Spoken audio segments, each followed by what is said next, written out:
라이트 형제가 최초로 비행기를 발명한 이후 인류는 국가를 넘어 대륙간을 빠르게 이동할 수 있게 되었습니다. 덕분에 우리는 자유롭게 해외여행을 다닐 수도 있으며 세계 각국의 다양한 물건들을 집에서 편리하게 받아볼 수 있죠.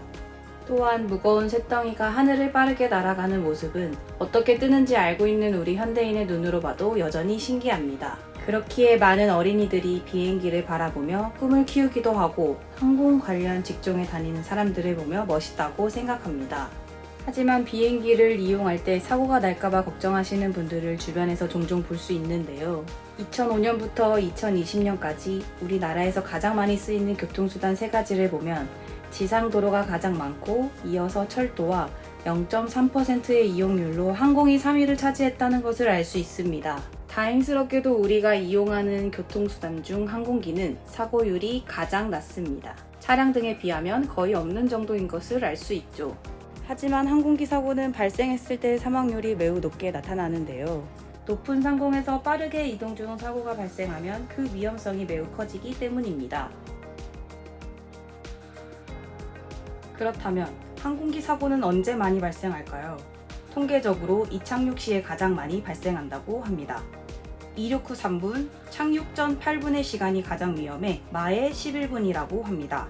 그래서 이착륙 시에 창문 덮개를 열고 테이블, 팔걸이, 등받이를 제자리로 하는 것은 만일의 사고를 대비하기 위함입니다. 그렇다면 비행기 탑승 중 비상 상황에서 안전하게 살아남기 위해 우리가 해야 할 것들은 무엇이 있을까요? 안전벨트는 좌석벨트라고 하는데 이건 비상 상황에서만이 아니고 비행기 탑승 시 항상 해야 하는 부분입니다. 양쪽 고리를 끼운 후 몸에 맞게 조여주면 됩니다. 벨트를 풀 때는 앞쪽 덮개를 들어 당겨주시면 됩니다.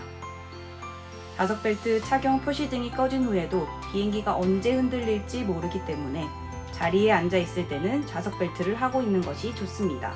산소 마스크는 비행기 안의 압력이 감소하여 산소 공급이 필요한 경우 자동으로 내려옵니다.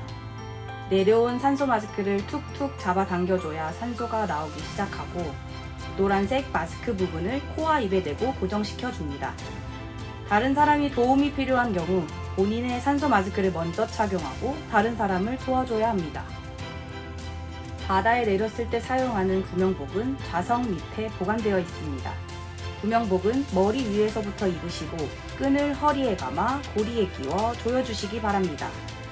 미리 구명복을 부풀렸을 경우에는 탈출하는 데 어려움이 있을 수 있기 때문에 탈출 직전 비상구 앞에서 부풀려 주시기 바랍니다.